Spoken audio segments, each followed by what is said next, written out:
From the bayous in Louisiana to the timber country up north, you'll find them out on the trap line, chasing furs to put up on the board, mixing up another batch of that magical stuff, chilling around the fire after the show. Hey, it's Sarah and Jeff, and maybe a guest on the Trapping Radio 2.0.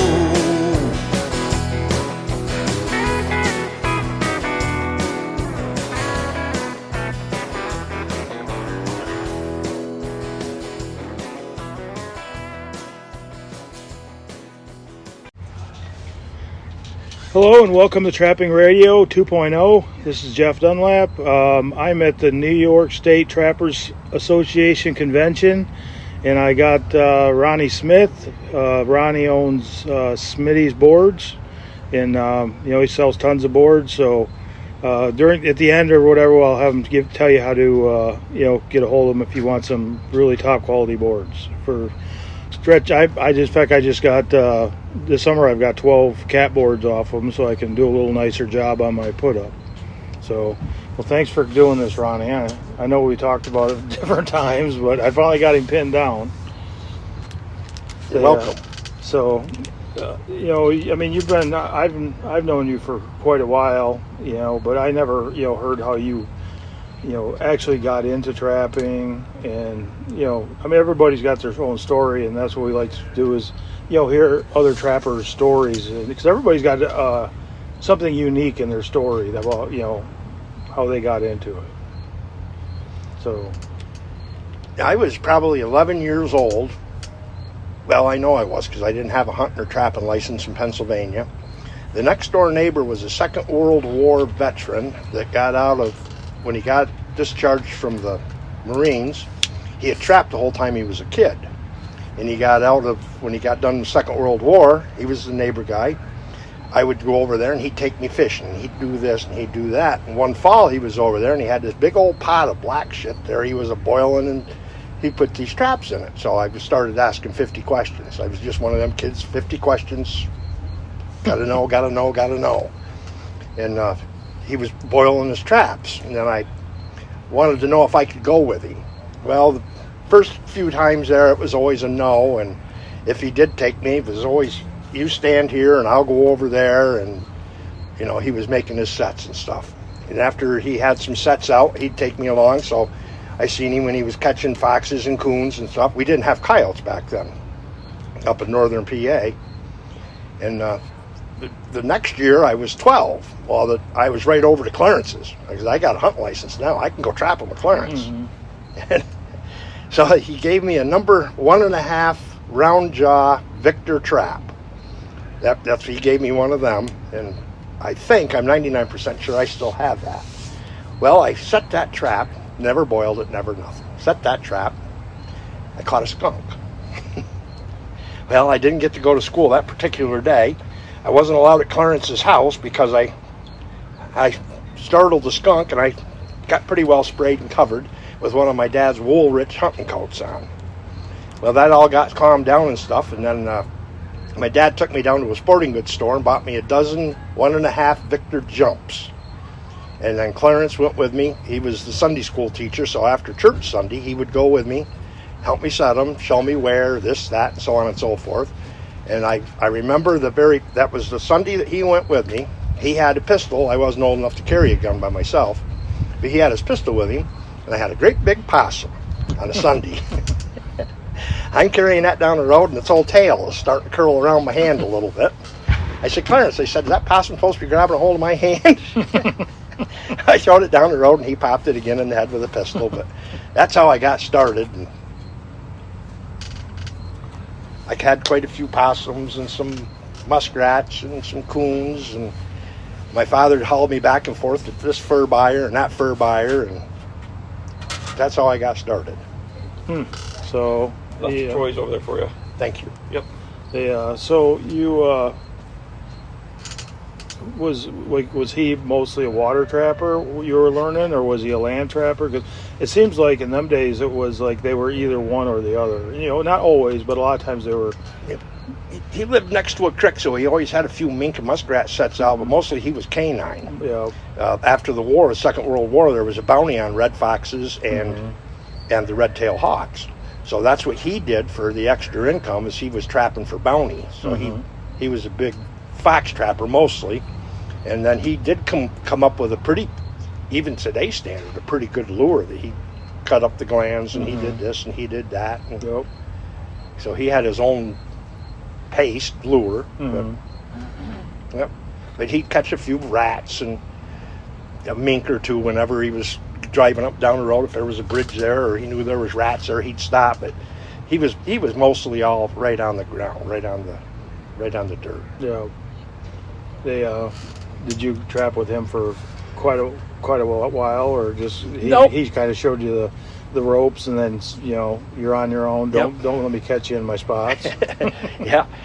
Well, my grandmother lived a mile upstream, but there was a road up there too, of course. But my grandmother lived a mile up the road, so I trapped on my grandmother's farm. And then, like I said, that one Sunday after church, Clarence went up there with me. He drove his car, because all I had was either foot power or bicycle.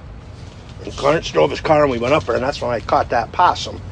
But I was at Clarence's house night after night after night. And one way for him to keep me from bugging him, I realized this now over the years, he used to get Hunter Trader Trapper magazine and Fur Fishing Game. And he'd just load me up with them. Now, you take them home, when you get them all read, you bring them back. Like, there, I got rid of him for a week. Yeah, and don't come back until they're all read. Yeah, he'd load me right up and send me across the street. Yeah, but most of it is self-taught. Hawbacker's book, I read that. That was a Bible to me. I read that. And some of the older books that people now are buying the paper, but there was no video, there was no F&T trapping, there was none of that stuff when I was a kid. It was 99% red. My ma got mad at me because she had that Gulf canning wax in the little bricks. Put that in with my shoe max so that I was waxing my traps when I was pulling them out of the dye. So ma was going to can some jelly and there's no wax. So when was that, like in the 60s? Or 70s? 71, 72, 73. Right when fur prices were really starting to go up. They were starting to go up. And I was 18. I was a senior in school. I didn't have it. So it's really surprising he took you out and showed you anything at that point, because, that was really, stuff had not been worth anything at all, and now it's starting to be worth, like, mega money in 1970 money. Yep. So it was, really cool that he took you out and showed you that. Well, I especially in his area. You're going to train trappers. You go somewhere else and you teach them to trap. You don't take them to your own area, right? Because if they don't know any place else, and they're going to be right when you go there on opening day of muskrat season, they're going back to where they know, and it's going to be right in your spot. Yeah. But he never let me actually physically watch him make a dirt hole. Oh, really? I had to stay over here, and he always had his back to me. But that Hawbacker book had all of them types of sets anyhow in it, so I just studied the hell out of them. And then I'd go out, and I had my ma's little garden spade and an old claw hammer and stuff like that, and a wooden stake or a piece of rebar, whatever I could find to make a stake. That's still a good book. If there's anybody out there just getting into trapping or just started trapping, that's still a relevant book today. Yeah. What is that? Stanley Hawbaker's Trapping North American Fur Bearers? Yep. That, to me, that was the Bible. I think you can get that at most of the dealers. Yep, a lot of dealers have it, and I've seen it out here on the tailgaters. Yeah, so if you go into a convention, you might be able to get it cheaper. So you did get in on like some of the, because you still had fox then in the early 70s. Oh yeah, we had a lot of fox. Yeah, so you got in on some of the high dollar stuff. Yeah, I was senior. I was 18 and 79 a senior, and I didn't have my driver's license because I got in trouble when I was 15. So my dad hauled me around. That is so surprising to me. I got in trouble. Yeah, I can't hardly believe that. I mean, you guys can't see him, but his angel wings are just, and his halo are so bright. So my dad would truck me all over, and I didn't know. Clarence had showed me how to do the skinning and so on and so forth. And I had everything skinned, rolled up. We put it in feed bags and put them in my mom's freezer, chest freezer. But that was with the stipulation that Saturdays my dad took me to a fur buyer. So when we would go every Saturday, whether I had one coon or 3 foxes or whatever I had, he took me to the fur buyer. And there were times in my senior year that I had more cash money in my pocket than most of the teachers did in 1979. Huh. The other kids were farm kids and so on and so forth. They always had a couple dollars in their pocket and stuff. But I mean, I had more money in my pocket than some of the teachers. And I remember that like it was just yesterday. Yeah, it was a pretty cool time. I'm glad I lived through through that and got to experience the tail end of it. In 82, I got married. In 82, I worked construction, got laid off Halloween, so that gave me the opportunity to start trapping. I was a week late for our opening, but that was the most money I ever had in my whole life. Drawing unemployment, trapping those $65 red foxes, them $35 coons and stuff. That was the most money I ever had every week. Yep. Yeah, people paid for their college educations. They paid for their bought houses. They bought, brand new pickup trucks. Yep. Clarence had a new truck every 2 years, fur money. Yeah, and we're all happy that I mean, it's like if we were talking yesterday, about I was so happy to be able to sell a greased beaver for $25. How many greased beaver do you have to catch to pay for 2024 diesel? I don't know how many that is. I'm sure somebody will let me know now, but it's that's a hell of a lot more than I have knives to skin. Yeah, but it's I know everybody says they don't do it for the money, but and that's true. But it's nice to have the element of money. Pay for the gas and. I know I always see a lot happier trappers when the price is coming up than when it's flattened out. Yep. And the sales like you and I are in here, setting up a booth to sell our products and stuff. In the last 10 years, there's been a serious drop. I mean, we're still here, we're still bringing the stuff to the customer and stuff, but it's not like it was 10 years ago. Even here, as far as people wanting this board or that board or a half a dozen of these, or even if they're making their own using my boards for a pattern, or it just isn't there like it was 10 years ago. It definitely has changed in the last 10 years. The further we get away from 2013, which was the last big money hurrah, it definitely goes down and down. And I also think part of that is, not going down this rabbit hole too far, but, a lot of the associations can't get away from 1970. They don't do social media. They don't, they think they work with the kids, but they don't work with the kids. So the fur prices and the associations being in 1970 definitely don't help. No. And I know, I'm no expert, but I've always been willing to help, try and grow any association. Like Minnesota's reached out to us, and we've really tried to do something with them, and it's been a great partnership. There's no kids. There was 2 or 3 other kids in my class my senior year. They got fur fishing game, and the one kid, he was a hell of a mink trapper. I mean, a senior in high school, and he's out there catching 20, 30 mink. But today, even over home, those creeks have changed so much in the past 40, 50 years that I remember when I was a kid, that if we catch 3 mink in 7 mile stretch of creek, we had that's pretty good. Yeah. But back then, I had that one buddy there. He was catching the mink. He just was after the mink. It seemed like it's perception isn't reality, but the perception is to me that when them animals were being hammered on by trappers, when that prices were up, all that stuff was a lot healthier. There was, fox prices were high. They were killing the shit out of them. And there was tons of red fox. Same way with raccoons, muskrats, and as soon as that price went down, the population started going down.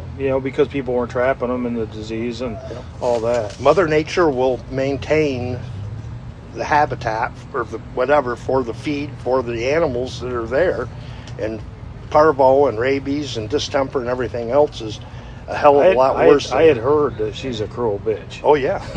Yeah. Yep. A mangy fox. 10 below zero. There's nothing any worse than to see a mangy fox 10 below zero. No. Just all the hair he's got is on the tip of his tail. Yep. And I mean, he's just standing there shivering, and I'm surprised he just didn't die. Yeah. I mean, it's just cruel. Yeah. Probably wishing he was going to die. Well, he did. He did. So you started out, trapping, and then, with the guy, and then, you moved on, and your dad was taking you to the fur buyer and all that. Did you keep trapping right on through, or, Yep. I trapped in 1982 when I was married, and I got laid off that winter. I needed a job, so I went in the service for 3 years. And as soon as I got back out, I was right back into trapping. And, it was mid to late 80s when I come to my first trapping convention. But I would come to these and spend money. Mm-hmm. I mean, I'd come here and spend money. You were the guy you're looking for. Yeah. Yeah. One time we were going home. I had my son with me then. And we were going home. My whole mind was just burning. I spent over $250. But some of this stuff I can do. Mm-hmm. And that's how I started making the boards. I mean, I had a full cabinet shop being a contractor and stuff, so I started making boards. I'm done spending money. Let's make $1. Yeah. Trappers are definitely creative. A lot of times you have to. Something doesn't fit the situation, so you got to bend it to, or come up with something. Yep. But that's the only 3 years since I was 12 that I hadn't bought a fur taker's license, was when I was in the service. And that would be 52 years. Well, that I've been buying fur since you're in the service, I think we got to give you them 3 years. So. Yeah. Yeah. So, when did you pretty much go into land trapping, or were you trapping the water? Because were you trapping the creeks, and when you start seeing the decline in the mink, did you notice that it was going on? Or? I never really was much of a water trapper. I trapped a few muskrats when I was younger, when I was even in. So you're a glory land trapper. Yeah. I was walking from the creek from my grandmother's. Like I said, she was just a mile upstream from down home, and the school bus let me off right at her property. Back then, you didn't have to have 50 permission slips and this and that and everything else. Bus driver, hey Ike, I'm going to Grandma's. Mm-hmm. Drop me off at Grandma's. Yeah. And had my hip boots on at my grandmother's, so I changed my shoes and I walked the creek home. Had a few muskrat sets out. Well, after about the third time of me going in the creek with the snow on and the ice and everything else, I decided water trapping really wasn't my cup of tea. That damn cold, that mile walk wet. Yeah. Boots are full of water and everything else.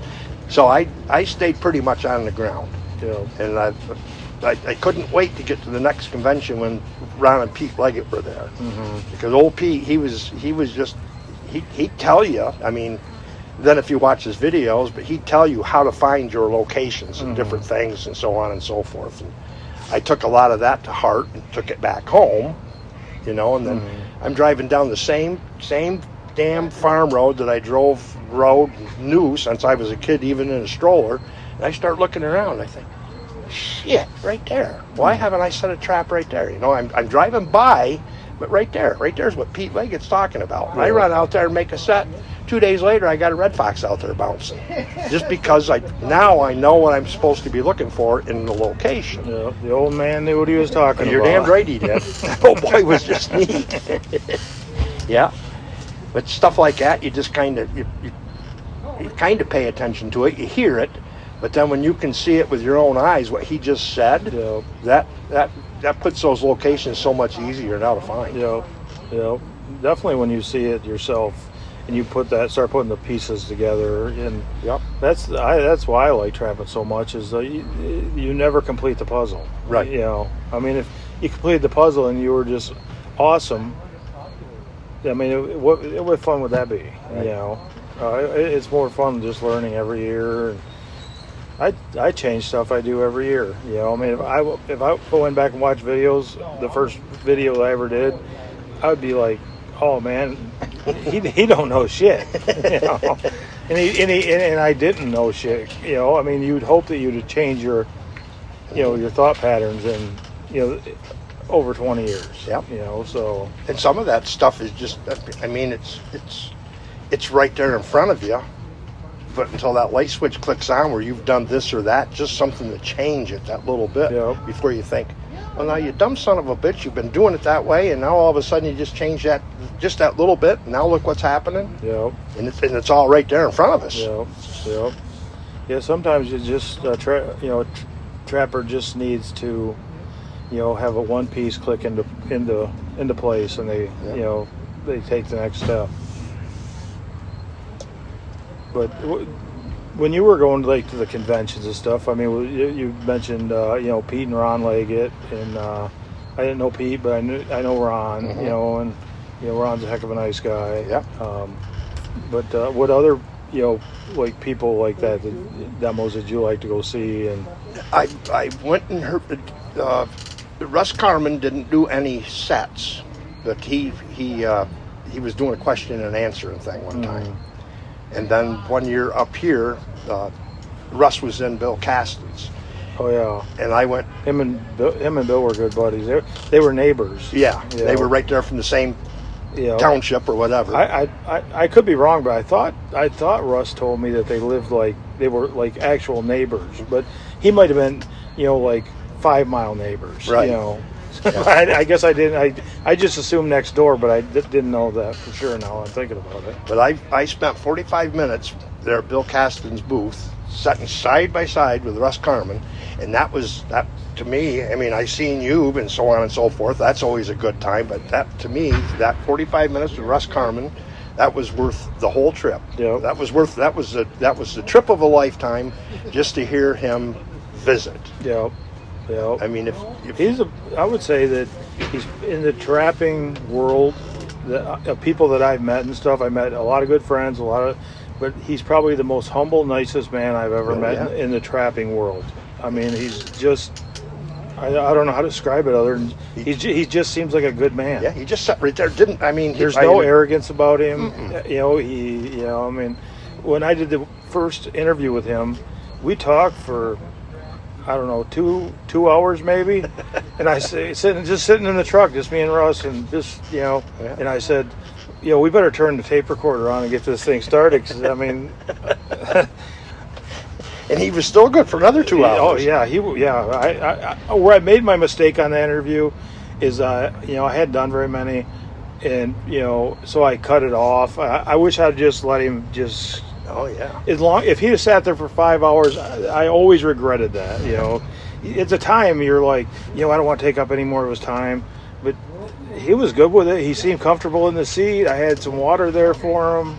So yeah, he was just that. Like I said, that was just the whole highlight of that, and that was the year that we were supposed to wear our masks when they had the COVID. Yeah. And he was there with Bill Caston's, and I said, Bill, do you mind if I go over and talk to Russ? Well, ask Russ if you can visit with him. So I went over and sit right down. I'm surprised Bill didn't say, just give me the $5 admission. Yeah. I miss Bill. Yeah. Him and Ed. Yeah. I used to see them all the time at Cat County show, and then I'd see him here. Bill would be set up on the outside of there. And there's a lot of them guys, like, that's why I like this show. A lot of the guys that I looked up to, like Russ would be here, and I remember, where Russ was set up down here, and then Johnny Thorpe would be around, if you went right up the road and went to the left, Johnny Thorpe would be sitting there in his old style lawn chair with straps missing out of it. He'd be sitting there in his cowboy hat with his his jeans on, with his cowboy boots Yep. crossed, And all of his turquoise and silver and turquoise. You didn't know if he was half buzzed up or if he wasn't. It looked like it, but I wasn't sure. If he wasn't, I couldn't even tell if he was. I mean, half time I walked by there, I couldn't tell because he never moved if he was like sleeping or dead. Yeah, it's like going to Weekend at Bernie's. And there'd be Art Clark sitting right next to him. Yeah. Is Art gone? Somebody today said he was trapping out west, but I don't know. Okay. I don't. I haven't seen him. I haven't seen him in like 2 years. No, I haven't heard that name or seen him. Every time I seen Art, he would come by my booth and say, "Do you know how to make crayfish oil the way Johnny Thorpe did?" I'm like, "Yeah, I do." Who told you? I says, "Johnny Thorpe." And I don't know if his memory was going or what, because when Johnny told me about it, Art was right there, sitting right in the same chair next to him. Probably both been sipping out of the same bottle. Yeah, they're probably like, I don't ever remember seeing you before. But no, that's a great thing about coming to these conventions and stuff is the getting to see guys like Russ Carman and I mean, what is there better trappers than Russ Carman? Absolutely, I'm sure there are lots of but the thing is he wrote the books. He took his time and decided to write the books, and Russ became famous in the trapping world, and it didn't make him the best trapper. It just made him the best known trapper. And that can get it where he can help he helped the trapping industry. The people looked up to him, wanted to be like Russ, and I mean, shit. I mean, he's humble a guy as he is. That's a good target to shoot for, is being like Russ Carman. Yep. He's just as much down to earth as our uncles or anybody else. I mean, as far as visiting with him, he's just there. Yep. And people like that, everybody's after their numbers. And Sarah picks on me because I still have a flip phone. I get a Garmin GPS. I got a digital camera I have to plug into the computer in order to see a picture. She said, if you just get a smartphone, you got all that right in it. You got video and you can take pictures. But I bet I don't have 6 pictures. When that would have been if somebody went with me to see a coyote in that set, or my little dog out with the coyote at that set, or me holding the red fox, and I don't think I've ever had a tailgate picture. I mean, I don't give a shit if I catch 2 coon or 100 coon per year. It just depends on what the market's going to do. I'm not on social media showing off all my tailgate pictures and stuff. I don't care. But trapping season to me, and I told Dorinda, I said, if you ever want to make any special days, you're going to have to do it before October 26th, because from there until the 1st of April, you'll see me every night, but I'm in the fur shed, I'm making boards, and I'm checking my own traps. So it's just kind of a way of life. A trapper's widow. Just for 6 months a year. As long as they don't grow to like it too much. Well, that's true too. Yeah. Might have to stop in a couple times. I'm going to stop in before the neighbor does. Sport coat. Yep. But Russ and those guys, they didn't really. I mean, he never told me numbers or never. But back when he was trapping versus what we are today, we have the snowmobiles and we have the 4-wheelers and the side-by-sides, and we can cover hundreds of miles versus those guys doing 20 miles. And that the more miles you put on means the more sets you've got, which naturally would be more numbers you're going to make. And those guys didn't really have all that capabilities, really. I never ever got a season catch picture, because most of the time I was having to sell this stuff as the season was going on just to keep going. And I don't know. I never. Like this year I couldn't. If it's up for $1 million other than the bobcats we caught, I couldn't tell you one animal, the numbers that if I had to like have the numbers exactly, I couldn't tell you. Yeah. We didn't care. We just was killing them and selling them, and we were going more by, you know, we only got one freezer left to fill. Sorry to interrupt. Yeah, I don't know. Somebody busts Ronnie's ball. Oh yeah, Always. People have asked me what my best catch was per season, you know, like on a specific animal. And I'm up in Potter County, and we have coyotes, and every farmer will tell you where they're at and when they heard them and seen them in a field, or they got after a calf or this or that or something. But I never really, I don't know. I don't know if I had a good year, bad year, because I don't really know how to compare it to Potter County when the trappers aren't there like they were 10 years ago. Yeah.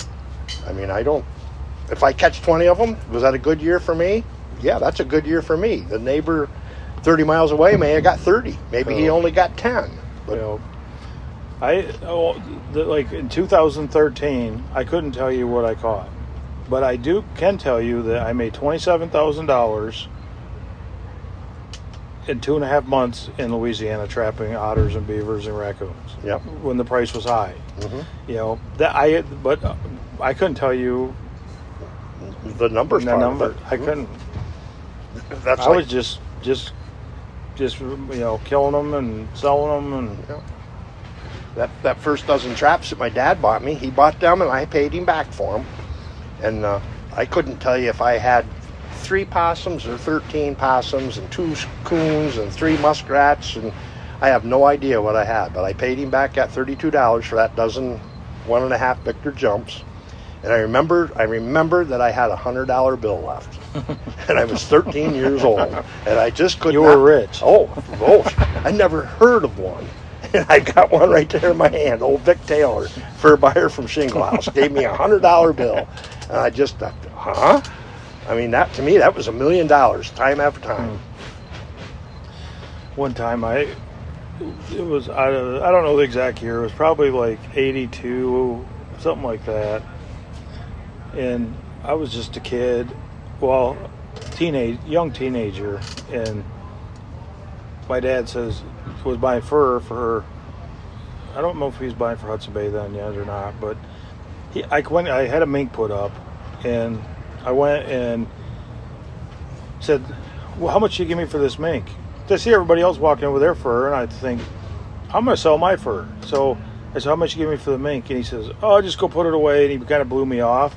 So anyways, there was an old fur buyer that had bought fur there before we moved there, up like 1.5 miles away. I got my bike and rode all the way up to that fur buyer's and sold that fur to that other guy. And I got back, my dad said, my dad found out about it. He said, even my own kid cuts my throat.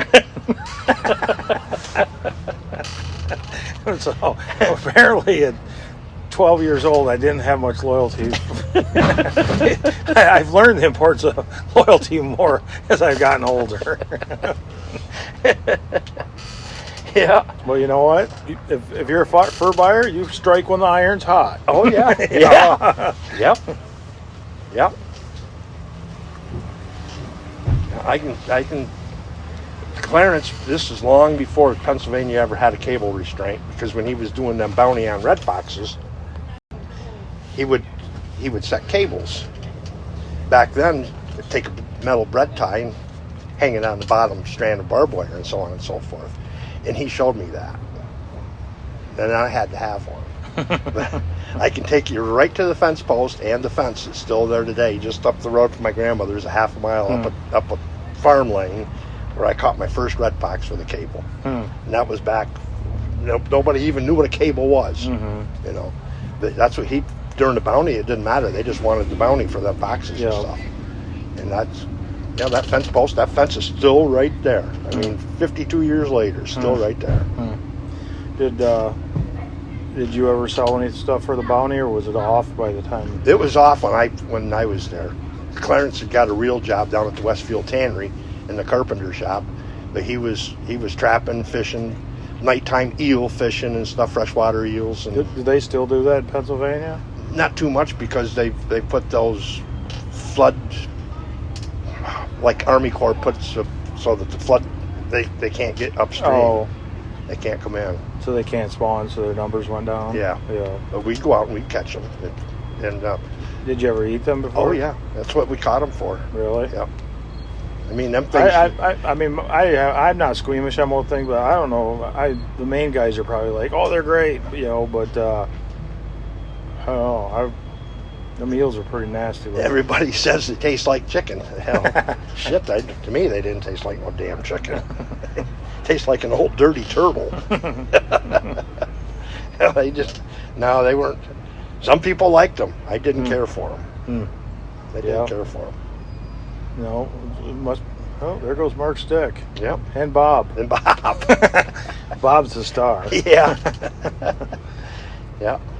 It's weird that Mark didn't have from his TV show, he didn't have that lady doing his makeup as he was walking across there. Yeah. She must be in the car. I see Bob's got a new truck. He got rid of the van. Bob does have a new truck? Yeah, got rid of the van. Yeah, I wasn't expecting to see him all the way out here. Yep. Yep. Well, he used to set up here, I guess. Yep. Well, the one year he set up right beside you where Painter was. Oh, he did? Yep. Was I there? Mm-hmm. Because we helped him get the real crazy shit I block out. We helped him wheel that one thing up on that ramp at one time. Yeah. He had it about 4 times over full and 4 of us out there trying to get it up that. It almost seems like that's when he was going back after that's when he had his heart attack. Yes. Yeah. You know, 'cause he was alongside the road and had the heart attack. Yep. Bob did CPR on him and brought him back. Yeah. Look in his face. Don't leave me, you son of a bitch. Yeah. Yeah, old Bob and Mark, it's going to be a tough day when they separate. Yeah. Yeah, you don't know who's going to go first. Yeah. Bob's in better shape, I think. He had a pretty good gait to him there going across there. Yeah, Mark was dragging his feet, but Bob was kicking ass. Yeah. Yeah, no, it's good to see him out here. I used to talk to Mark quite a bit, but since he sold the Coda line and all that, I don't seem to talk. So I used to buy some stuff off him, and now that was why we were talking, apparently. Right. I seen him down at the PA States. He sat up across from us, and he come over and was visiting with Dorinda about our dog and stuff. Mm-hmm. When he had the Coda line, I bought a bunch of cables and different things, and I still use and buy his Weeby knives and stuff. He's got some good stuff out there. Yeah, I use a lot of his Weeby knives. Yeah. When I first started using them, I'm like, I hate these things because there wasn't one thing I skinned that I didn't cut. But my thing is I was acting with the Weeby knife that's like a scalpel, like I'm using a dull Chicago coloring. Yeah. So it wasn't the knife, it was definitely the user. Yeah. But, it's easy for us when, you do something stupid to blame it on the equipment. Yeah. It wasn't me drinking and driving, it was the truck. Yep. It's like that computer. That's the dumbest thing there ever was. Nothing wrong with the computer, it's the guy putting the shit in it. Yeah. No, computer never looked up porn by itself. No. FBI wasn't knocking on your door either. Yeah. Oh, there's John Rockwood. All the big celebrities are walking by at the New York State Trappers. Yeah. So then you were trapping, and then you decided, I think I'll try my hand at fur buying. Yeah, we all make mistakes. Because I started about 13 years too late. Yeah, that's the truth. 10 years ago, I started buying fur. Yeah, that's about how I felt with the DVD market. Exactly the same. I was about 10 years too late. Yeah. And I buy the local guys that come in and out of my shop. They bring their stuff in. Some of it, they want their cash. Other guys, they just drop it on the floor, tell me what it's worth. They go in my shop over in the stock room, and they'll buy lure, knives, more traps, whatever they need. But the fur market, for me as a buyer, it's all but gone. Yeah. But you still do buy some fur? Yep. Yeah. Yep. I go to a few auctions and stuff and either sell or buy. Yeah. If somebody wants something, in PA we're only allowed the one bobcat. Well, you go up in New York State, they're unlimited in a lot of the counties that are around me. Mm-hmm. And one of the neighbor guys say, "Boy, I'd really like to have a tan bobcat." Okay, I'll go to the auction and see if I can pick one up. Mm-hmm. We'll send it out to the tannery for you, and you'll have a tan bobcat. Mm-hmm. I said, "It's not one you caught, but I don't care." He said, "I just want a tan bobcat." So I can tell everybody a story. I just need the cat. Right, yeah. Right. You don't care as long as he gives you the $150. Yeah, I don't give a shit what he tells them. Yeah. You're not going to be invited to the tea party anyway. No. No, nobody wants an old stinky fur buyer at a tea party.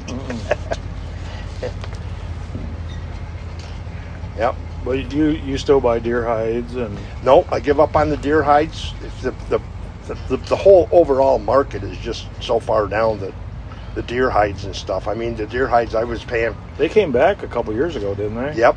Now they're down to. If I give you $1 for a deer hide, I've got to almost fight to get $2.50 or $3 out of it, and I'm buying the salt. And I'm splitting all the legs. I'm cutting off all the extra meat and trying to get it cleaned up, salting it, and you've got to do that when they bring them in and drop them on the ground. Hopefully they aren't froze. Yeah. If not, then you start getting rot and slipping and everything else. And to me, I mean, I'm not greedy, but I'd like to get at least paid for my time and my salt. And but there was an old boy, Bob Weeks, over to Westfield when I was a kid hunting the first day of deer season, because a lot of the neighbor ladies, the widows and stuff, the older ladies, they would take in hunters. And she'd get them. They'd get up in the morning. She had a great big breakfast for them. They all got a bag lunch, and then when they got done, she had a great big supper. There were old farm women, widows, and so on and so forth. So they knew how to cook a meal for them guys that were hunting. And old Bob Weeks had an old truck, had an old Chevy truck with wooden stakes on the side of it, and he'd knock on the door if he seen a deer hanging in your yard. He'd knock on the door and give you a $5 bill for that deer hide. And that was back in 73, 74, back then. Well, hell, 10 years ago, I'm still giving guys a $5 bill for a deer hide. I'm selling it for $8 or $9, maybe even $10, depending on how many I had. Yeah. Well, today, nobody, with the price of gas and everything else, nobody will bring a deer hide 2 miles to me for $2 or $3, and I'm gonna make $1 on it to sell it. Yeah. So now I haven't touched any deer hides. You got 75 cents of salt in it. Yeah. I go to the Agway and buy all my salt. Yeah. And beef hides, I don't care if I ever touch another beef hide. No, when I was buying deer hides, we used to buy semi-loads of them, and they had like some farm beef hides, which were worth less money than packer hides, and I'd buy a couple and then use them as a tarp to put over the top of on the 1-ton truck. I could get about, if they were West Virginia deer hides, I'd get about 700 plus the outs, which would run 200-300, but about 10 to 20% outs. When they went to the 7.5 square foot, and but other than that, I was like, I don't want no part. I didn't have a high-low. I didn't have shit. And there's no way I wanted any part of these cow hides. They're heavy. And I don't remember. It seems like them things used to go for like, I don't remember, $80. Yep. And more. They were anywhere from $65 to $85, $90 for a good one. And if you cleaned it up good and had it good and salted, and that buyer was even remotely impressed, he would give you $65, and he didn't have to look at every one of them. Yeah. But if he seen where you had 2 or 3 of them and they were all the same, and you got them cleaned up and they were all split and salted nice, he'd just buy the whole lot of them and just give you an average. Yeah. But I'll tell you what, you start muscling around 2 or 3 of them. When the farmers, we got 2 or 3 butcher shops over there, and I'd go buy them from the farmers or the butcher shop. Well, it's only me. Well, them bastards are heavy, I'll tell you what, to drag them around, open them up, and they don't take just a couple coffee cups of salt like a deer hide does. I mean, there's a half a bag of salt on that thing, and you're down on your hands and knees and getting it rubbed in and getting it all taken care of and cutting off the meat. And I don't care if I ever see another one. No. We'd buy, like 28 to 30,000 deer hides a year. Then we started cutting the tails off and doing all that. And I had a pretty good market, you know. Started off like 50 cents. We sold, first time we did them deer tails, we just cut them off and then took them to Ray Rumpf out to Pennsylvania. And he was right, I think I don't remember, like Philadelphia and somewhere out there. And we got out there and changed the price. We drove all the way from northern Michigan, me and my brother. And so I don't remember what we ended up getting, like 30 cents a piece. And it's like, we're still better off than throwing them away. I mean, we get out of, only about, probably half of the deer hides had good tails on them, Yeah. but a lot of them came with the bones already out of them. But then I finally kept dinking with it. My dad says, all I want to do is see the check. I don't want nothing. I show him the check. Well, then he wanted to be involved, So then we started selling to Wapsie down to Arkansas, and they were the best ones we ever dealt with. And Was that the whole hide or the tail? Just the tail. Just the tail. Yeah, and it was you dry them. They kind of look like a Christmas tree, and they're all natural, dried, and $1 a piece. Yep. And that was just the extra. I bought the hide for the price, and then cut the tail off, and never figured that in the buying in case it didn't work out. But Yep. So, We used to put hundreds of them on pallets and cover them up with tarps and just. But no, it's like everything else. It's just things are just fizzling away on us. which is weird because like you don't see people wearing fur, but you see people wearing leather products all over. Wearing belts. The white leather. Like in Nike tennis shoes is deer. The nurses' shoes are white as deer. So most of the white leather stuff is deer.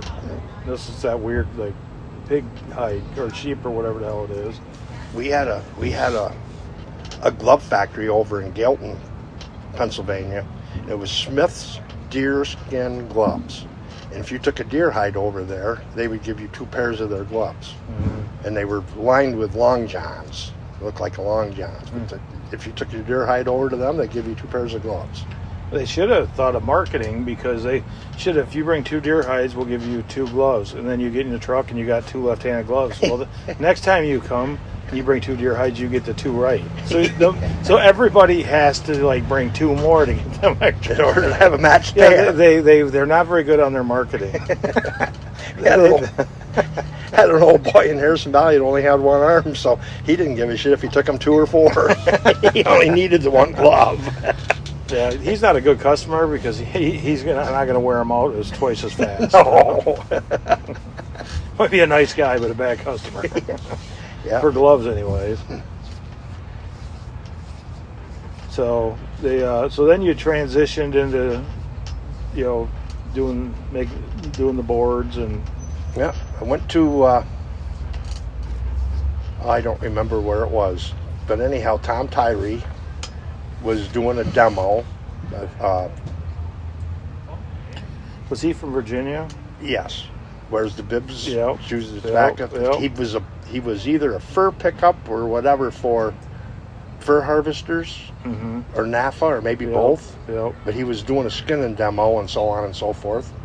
And he was telling putting it on the wood versus putting it on the wire and so on and so forth and this and that. Well, my light switch clicked on because I was a building contractor, and I had the whole shop full of table saws, radial arm saws, band saws, routers and shapers and sanders and whatever else, drill presses. And I thought, I got every damn tool that I need to make a board. So I started getting on the computer, have my daughter get me where I needed to go so I could just scroll with the mouse, And I got into them websites, and God, look at that. Here's the picture of it. So many inches down, it's this wide. So many inches down, it's this wide. And then I started making patterns. And I probably made and throw it away and burnt in a wood stove twice as many patterns as I've ever made boards, because this cut or that cut or this didn't do this or this didn't do that and so on and so forth. And finally, I got the patterns down to where I think I was making them too hard versus what the ease in it should have been. Now I can make a pattern in 10 minutes. If you tell me you want a board that's going to be this, this, and this, I can make you a pattern in just a couple minutes. Shit, back then it was a day or two, and I'm a sanding and I'm a filing and doing this and doing that. It just but finally I got to where I could make patterns, decent patterns, good patterns, cookie cutter patterns, and then the boards started coming out a lot better. And I added a few more tools to make the boards a little more uniform and easier to produce, to make a 4 dozen 7.5 inch coon board. Now I can just go in the shop and in a half a day make them. Where before, you want 4 dozen boards? And I mean, I'm just getting all kinds of antsy now. But it's like anything, whether you're a block layer or sheetrock finisher or anything. After you get into it and you get a rhythm, or you figure out this works better or that works better, or this is just as quick and easier, and so on and so forth. The old boys used to say, don't work harder, work smarter. And I finally let that sink into my head a little bit, to where things, and then now the boards, they come out, and I'm pretty happy with most of the overall boards, and they're either a NAFA or a fur harvester's pattern, and I've got the pattern, and you can sit right there and measure it off with a book right beside you, and down 2 inches, it's 2.5 inches wide, and down 4, it's 5 inches wide, and so on and so forth, and just connect the dots and make it shaped. And the board's got to be right. Yeah. That's the whole purpose of the wood board versus the wire, is the uniformity. I mean, it's more of a, and I tell people when I do a demo on the boards that you can take 1,000 red foxes and you're not going to find 2 of them. They're going to fit a board the same exact way. It's a suggestion so that when they're lined up, when they're putting them in their lots for the market, everything looks uniform. You can put an 18-pound red fox on the same board as you do a 22-pound red fox. But at least it's all the nice same width, same consistency, so on and so forth. And other than that, the fur and the grading of the fox is the only thing that's going to be, downgraded or upgraded or whatever. But the boards all being the same thing. Especially like on raccoons and stuff. I mean, you got the wire stretchers, and you grip, push them in and grip them with one hand and slide them up in. I mean, they don't always bounce back, or the newer ones bounce back too much, and it's hard to get it exactly. So that the wood is definitely good in that aspect. And you with the push pins and stuff versus the 2 clips on the wire, you can pin that any place where you want that leather to be, and that'll stay there. With the wire stretchers, and you're using the 2 clips, the more that the critter's shrinking down, those clips are sliding up that wire, whether you know it or not. I mean, you measure that, take a picture of it with your yardstick right on it. 2 weeks later, you go in and you wipe the grease off from it, you take the clips off from it, lay it right down, take a picture. Now look at them 2 pictures. Tell me it didn't shrink and it didn't move, it didn't do this. Well, that skirt wasn't up there like that before. And with the wood, you put that on, and with the patterns, and you could put however many you want on them coons, and you pin them. And when you take them pins out, that didn't move. I mean, you've got a nice straight skirt, everything's staying. Open up the tail, you got a nice looking tail.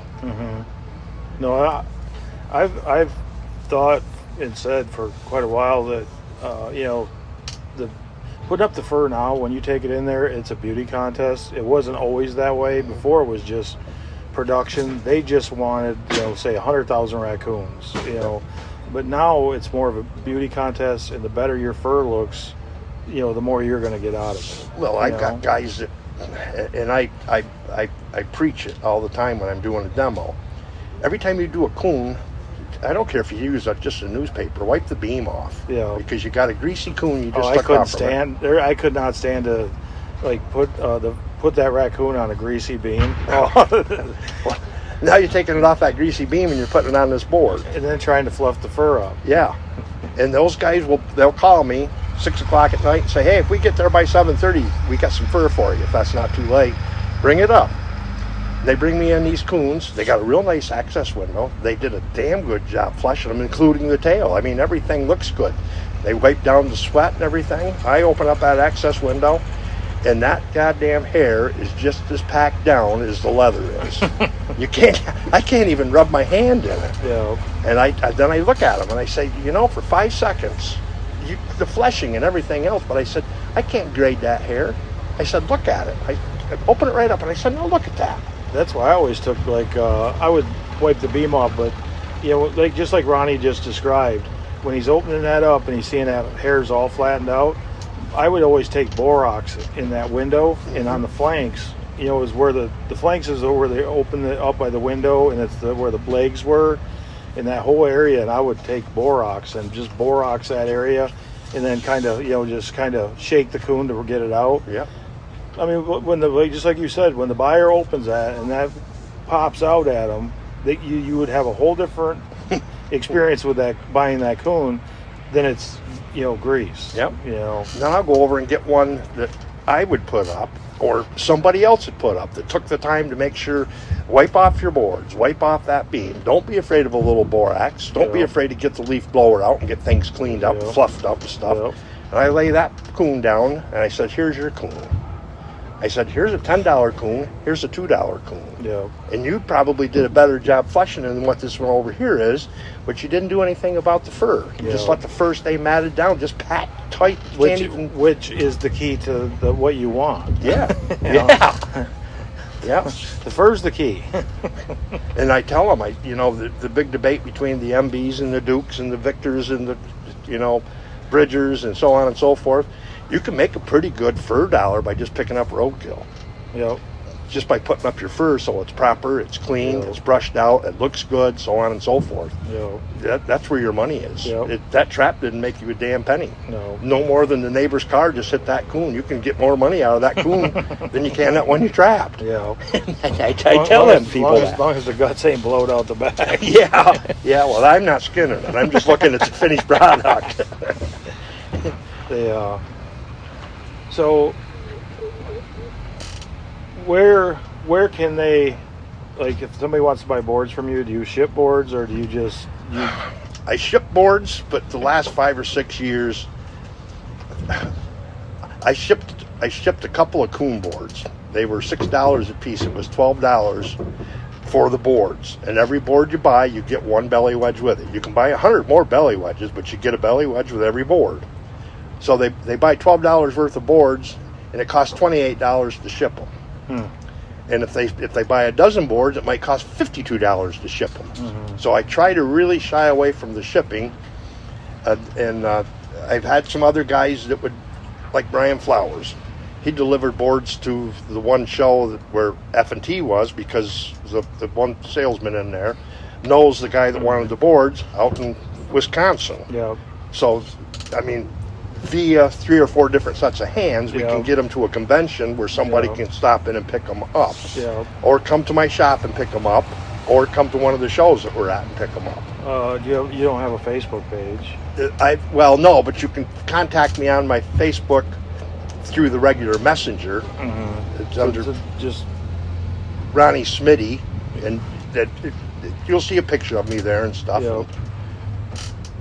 Yeah, I don't have a web page or a real life Facebook page per se. Just a businessman. Just make boards and sell them and try to make happy customers. So if somebody wanted to come to your shop, where you at? You're in Pennsylvania? I'm in Potter County, up in Harrison Valley. Okay. I'm right on the northern. If you go to the top of my hill and you look out across there, 3 miles away, the crow flies, I'm in New York State. I'm right up on the New York, PA line. What shows are you going to be going to the rest of this year? I got one show next weekend, which is September 6th and 7th at the Clinton County Fairgrounds in PA. And that's your last one? That'll be my last one for this year. Okay. And then next year I'll start probably with a show in the Little Burg called Arnott, and then I'll be at Little Valley. I'll be here at Herkimer. And up walks Sarah, so we're done. Oh, okay. No. So just to kind of finish up, like at these conventions, like the lure dealers a lot of times are squabbling back and forth. Do you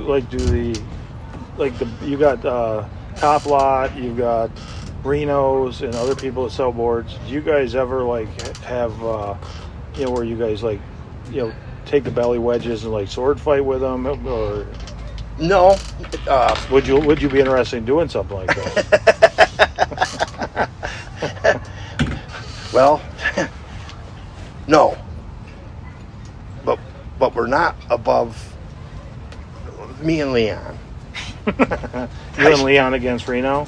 Yeah. Leon was going out back to help F&T, their screw gun, so on and so forth. They needed this, they needed that, whatever. And I said, going over to get some top secrets there, are you?